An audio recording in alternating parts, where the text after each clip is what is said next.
The sound came first. Tick, tick, tick, but not the way a clock is meant to tick. This one ticked in reverse, soft and slow, like footsteps stepping backward through time. Inside the old village of Fern Hollow, nestled between golden hills and sleepy streams, the sound came from a forgotten room in the attic of a crooked little cottage at the edge of Windrow Lane. Dust floated in the beams of morning light that crept through a round attic window. Beneath a pile of patchwork quilts and wooden toys sat a curious clock, its hands spinning not forward but steadily back. The air around it felt cooler, like the hush before snowfall, even though it was midsummer outside. A spider had spun a silver web across its wooden face. But still, the clock ticked, slowly unwinding the hours no one else could feel. Downstairs, the scent of cinnamon toast curled through the house, and the muffled footsteps of a girl named Elsie danced across the floorboards. Her feet always found the creaky spots, and her laughter often startled the crows outside. She did not know the attic had begun to stir. Nor did she see the pale blue glow, now pulsing from beneath the door at the top of the stairs, a soft light, as if the clock itself were dreaming. Outside, the village bell chimed 8 times, but inside the attic, the strange clock reached 7, then 6, and kept ticking backwards. And though no one had touched it for nearly 50 years, the clock that ran backwards had just started counting down. Elsie Mayweather was not the sort of girl who left things alone. If a cupboard was shut, she opened it. If a stone was strange, she turned it over. And if a door was locked, she found a way in, especially if that door was at the top of the stairs and hadn't been opened since before she was born. She had heard stories, of course. All children in Fern Hollow had. They whispered of the clock in the attic that had once belonged to great-grandfather Thistle, a clever man with wild hair who used to build clocks that did more than tell time, clocks that could sing, clocks that could dream. Some said he had built a clock so powerful it could take time and twist it like ribbon. But no one had seen that clock, not for years and years, and most grown-ups just smiled when asked. That was just a story, they said, just fairy tales. But now, as Elsie stood at the foot of the attic stairs, she saw the faintest shimmer of blue light shining beneath the door. It blinked, soft as a heartbeat. Her hand reached for the knob, even as the air grew cooler, and her skin tingled like it did during a thunderstorm. The door opened with a groan. Dust swirled and danced in the golden light from the window. Everything was still, yet something had shifted. A hush, like the moment before a secret is spoken. There it was, nestled between old trunks and forgotten toys, a tall wooden clock, taller than Elsie, its face carved with swirling vines and silver moons. The hands spun backward, slow and steady, and the ticking echoed in her chest like a second heartbeat. She stepped closer. Her fingers hovered just above the glass. The wood was warm, and the soft ticking felt alive, like the purring of a sleeping animal. Then she noticed tiny carvings along the frame, too small to see unless you were looking. Pictures. A girl with a lantern. A boy with wings. A dragon curled around a tree. Each one seemed to shimmer for a moment, then return to stillness. And just below the face of the clock, where a keyhole might have been, sat a small round button made of silver. Elsie pressed it. At once, the room shifted. Not with noise or flashing light, but with a gentle folding, like the turning of a page. The attic vanished. The sunlight disappeared. And Elsie was no longer standing on floorboards, but on soft, mossy ground beneath a sky filled with stars that blinked like clock hands. Around her rose a forest, not dark, not frightening, but strange and beautiful.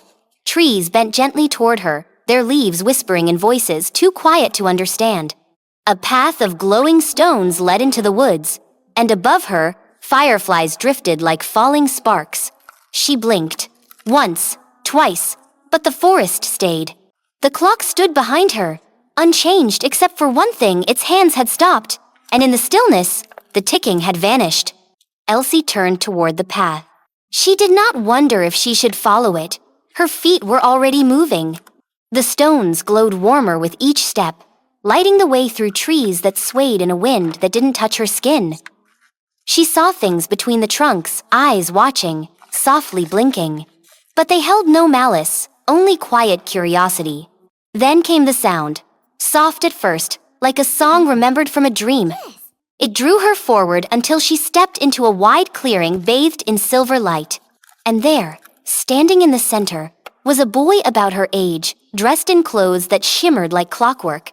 Gears spun on his cuffs, a tiny hourglass hung around his neck. His eyes were bright as polished brass, and his smile felt like something Elsie had known long ago but forgotten. He did not speak, but pointed to the sky. Elsie followed his gaze and gasped. Above them, the stars were moving. Not slowly like in the real world, but in great swirling spirals, as if the sky itself was spinning backward. Moons shifted places. Clouds danced in reverse. Even the wind moved oddly, pulling petals back onto flowers. Then the boy turned and beckoned her. Together, they walked beyond the clearing, through arches of woven branches and fields, where time bent like glass. She saw trees growing in reverse, blossoms folding back into buds, birds flying backward through the air, with wings flapping the wrong way. Everywhere the world ran backward. Yet nothing felt broken, just different. Finally, they came to a small cottage, round and warm-looking, with golden light shining through heart-shaped windows. Smoke curled backward into the chimney, and a cat outside yawned in reverse before trotting backward around the porch. Inside, an old woman sat by the fire. Her hair was white as snow, and her eyes glowed the same soft blue as the light from the attic. She looked at Elsie as though she had been waiting forever. She held out a cup of tea, which filled itself as Elsie took it. Then, the woman raised one hand and tapped her heart. Slowly, she pointed to the spinning stars above, then back to the clock around the boy's neck, and finally to Elsie. A story unfolded without words. The clock that ran backwards had once kept the balance of time for both worlds, the normal world and the hidden world of untime, where moments could be unmade and mistakes undone. But long ago, something had gone wrong. Someone had tried to use the clock's power not to understand time, but to control it, to freeze it, to keep the good moments forever and never let the sad ones come. But time did not like being held. It fought back. And so the clock had been locked away, its power sealed, until someone brave enough, curious enough, and kind enough found it again. The boy smiled sadly and placed the hourglass in her hands. Elsie understood. The clock was waking, and so was the old danger. If its power was used wrongly again, time could unravel not just here, but everywhere. Memories would unstick, days would repeat or vanish. People would forget how to move forward at all. And the only one who could set it right was someone who didn't want to change time for herself, but to protect it for everyone else. The boy pointed back along the path. It was time to go. As she stepped away from the fire, the boy placed something in her hand. A single silver gear, warm and humming. She tucked it into her pocket and felt it pulse like a heartbeat. The journey back was different. The forest sighed as she passed, and the stars blinked slowly, as if watching her go. The clock stood where she had left it, its hands still frozen. When Elsie pressed the button again, the attic unfolded like paper being smoothed flat. The light from the window returned. The dust fell quietly. The air was still. But something had changed. The gear in her pocket was warm. The clock began to tick not backward, not forward, but slowly, steadily, in rhythm with her breath. She stood in the quiet attic, listening. And beneath the sound of ticking, she heard something else, a whisper of leaves, a boy's silent smile, and the hum of a world where time could bend but never break, not while someone was there to protect it. And Elsie knew the story wasn't finished. Not yet. Days passed, but Elsie could not forget. Not the whispering trees, not the firefly sky, not the boy who smiled without speaking. Something in her had shifted, like the tick of the clock now hidden behind the attic door. It no longer ran backwards. It no longer ran forwards either. It ticked slowly, carefully, as if waiting to choose. The silver gear in her pocket grew warmer with each passing day. Down in Fern Hollow, Time went on as usual. The baker's loaves rose at dawn. The village bell rang at 8, then 12, then 6. But to Elsie, everything felt wrong. Or not wrong, exactly. Just not right. At school, she watched the hands of the wall clock, waiting for them to falter. At night, she dreamed of clocks and forests and starlit skies. Then one morning, she awoke to silence. No birds, no footsteps, no wind, just stillness. She ran downstairs. The clocks had stopped. Every single one. Her wristwatch, the kitchen timer, even the bell in the tower stood frozen, its hammer mid-swing. Outside, the world was stuck in a hush. Leaves hung motionless in the air. A cat in the road remained mid-step, as if caught between 1 second and the next. The attic door stood open. A chill swept over her as she climbed the stairs. The clock stood still, but not silent. It made no ticking sound, only a low, slow hum, like the earth itself sighing in its sleep. The silver gear in her pocket burned gently, and when she touched the clock's face, it shifted. The carvings had changed. The girl with the lantern now held a broken chain. The boy with wings had vanished. The dragon was gone, and in its place curled a shadow, long and thin, with too many eyes, and a grin like an empty tunnel. The vines around the clock's face were twisted and dry. The clock began to glow. Light spilled out, brighter this time, colder. It wrapped around her and pulled, not gently, not kindly, but with the strength of something ancient and impatient. The attic vanished once more. She was in the forest, but it was no longer golden or soft. The trees were stiff and brittle, their leaves gray and trembling. The path of glowing stones was cracked, the fireflies were gone, and the stars above no longer spun. They hung frozen, dimmed. Something had stolen the time. A low growl came from the trees. It was not an animal's sound. It was deeper, sadder, like the sound of a clock that had forgotten how to tick. The boy stepped out from behind a tree. But he was not the same. His eyes no longer shone. The gears on his cuffs hung loose and rusty. The hourglass around his neck was shattered. And behind him, floating just above the ground, came the shadow. It wasn't made of smoke, though it looked like it. It shimmered like a memory you couldn't quite keep. It slithered, wrapping its long fingers around the boy's shoulders like a cloak. Its mouth did not move, but Elsie could feel its voice cold and smooth, slipping into her thoughts like ice through cracks. It told her the truth. It had been trapped long ago. When great-grandfather Thistle sealed the clock, he had known the danger. Time was not meant to obey anyone, and yet the shadow had tried. It had whispered promises to the old clockmaker promises, of keeping his happiest days forever, of undoing every mistake, of stopping every tear before it fell. But time that only smiles grows sick. Great-grandfather Thistle had realized too late. He built the backward clock to reverse the damage, to seal the shadow inside its own endless loop. But it had found a way to wait. A way to sleep and whisper and wait again until someone curious enough touched the clock and pressed the silver button. Now it was free. And the boy, his name once lost to time, had been the first to listen. He had tried to fix what he thought was broken. He had wanted to reverse one small mistake. Just one. But the shadow had crept in, offering a different kind of help. Elsie watched as the boy's hands trembled. He held a second gear, black, not silver, and the shadow curled tighter around him. The world began to crumble. Trees folded in on themselves. Stones shattered silently. The sky flickered like a broken lantern. And behind it all, the shadow whispered its offer to Elsie this time. She could fix everything. She could bring back every happy moment. She could undo the times she had cried. She could freeze the days when laughter had come easily, when her parents smiled more, when the world was safe and simple. All she had to do was place the silver gear into the clock and let the backward time begin again. For a moment, her fingers twitched. She saw herself holding her mother's hand again after school, She saw her dog, Pip, running across the field before he'd grown too old. She saw warm nights and soft lullabies and days that never ended. She almost stepped forward, but then she looked at the boy. His eyes were full of sadness, not for himself, but for what he had allowed.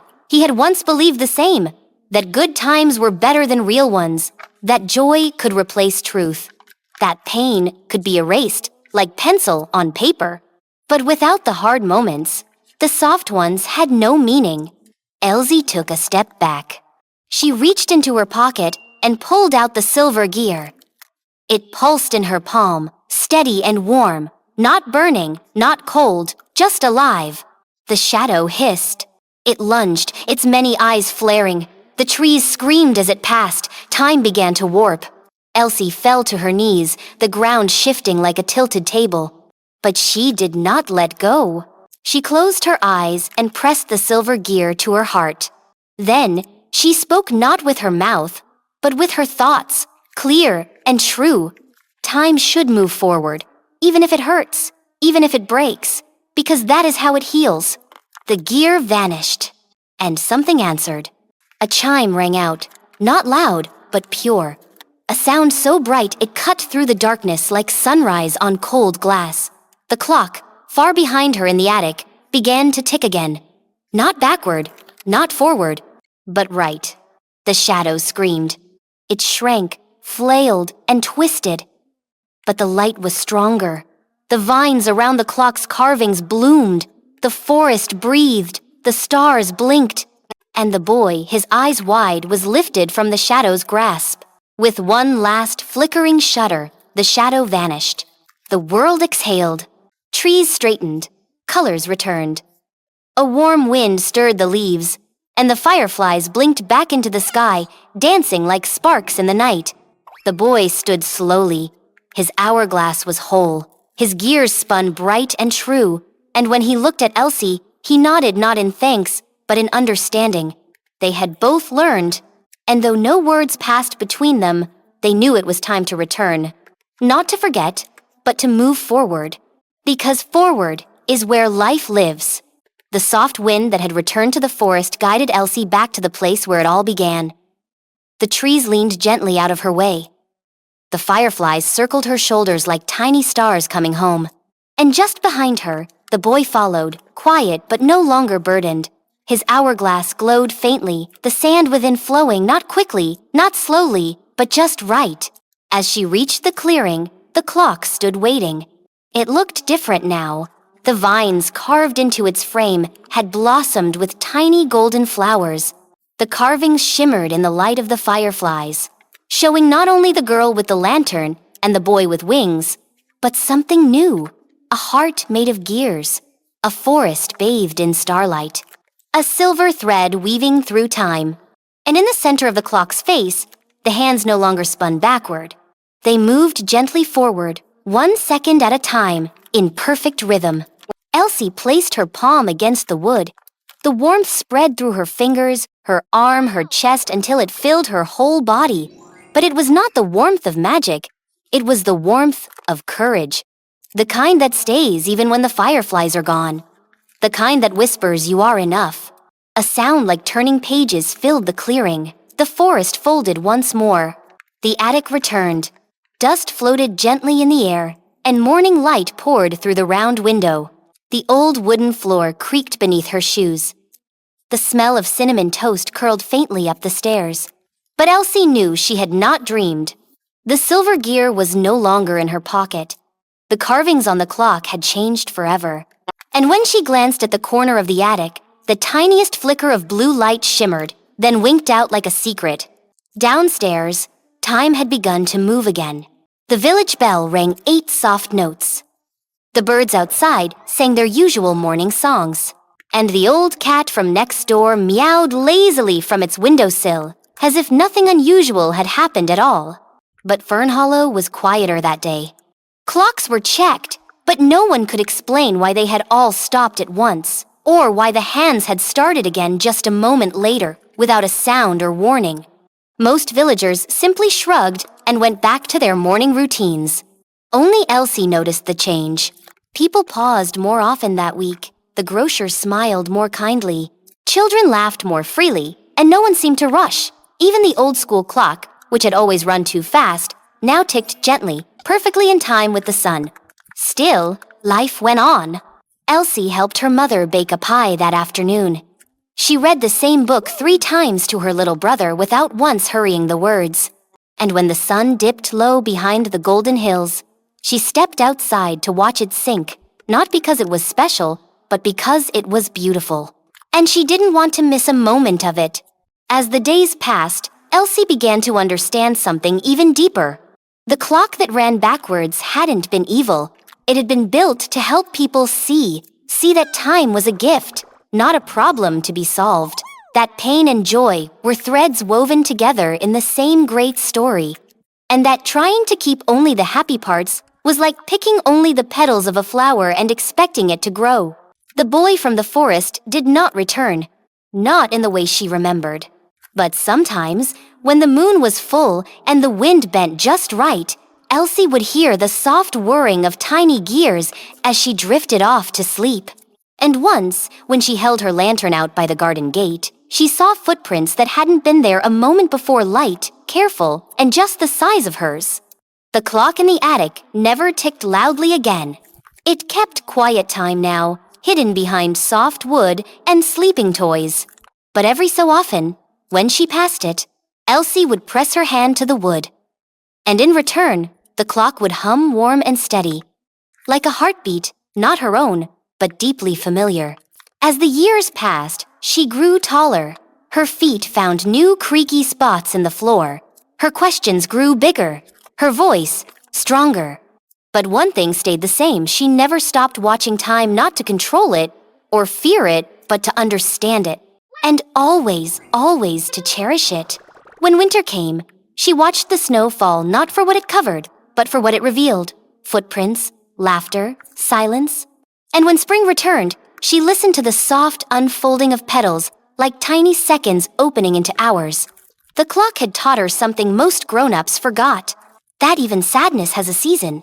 That time cannot be stored like jam in a jar.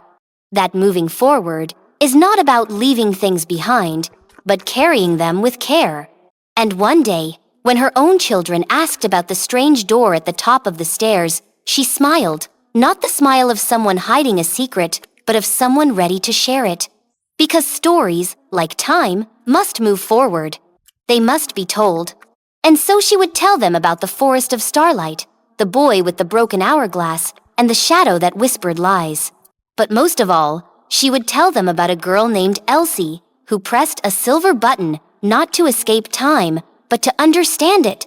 And about a clock that, for a little while, ran backwards, so that everything could begin moving forward again.